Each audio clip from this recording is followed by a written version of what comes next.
that you've handled a couple of days of questioning him. And I think I can speak for all my colleagues. We're not challenging to be rude. I'm representing those families who just lost their jobs because of the cancellation of the XL pipeline, which the Obama administration science said would lower greenhouse gas emissions.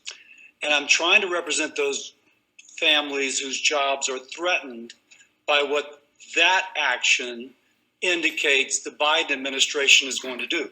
Not based upon science, based upon a political agenda which seems to be more concerned with paying off constituency groups' expectations than lowering greenhouse gas emissions or providing employment for our fellow Americans. And that's a bitter pill to take when someone doesn't give a damn about your job because they got a political agenda and they're ignoring the science. Now, it's not your fault. You're just the appointee, and as you say, you're just the messenger.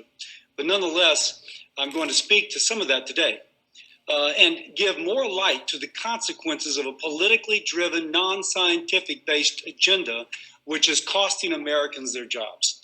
So first, Senator Cantwell spoke about the Great American Outdoors Act. Turns out, oil and gas development in the Gulf of Mexico is what funds about 90% of it.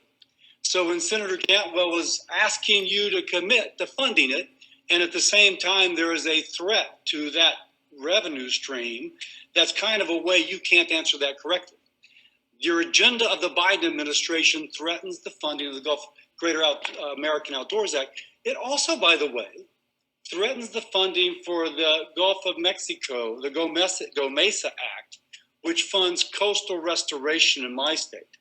Now, let me just say of the importance of that. By the way, when one of your predecessors, Ryan Zinke, came to Louisiana, a woman came to meet with him at a round table, and I'm quoting her.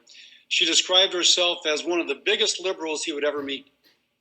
But she understood the value of the oil and gas industry to Louisiana and more broadly to the country, given the conservation programs funded by U.S. Energy.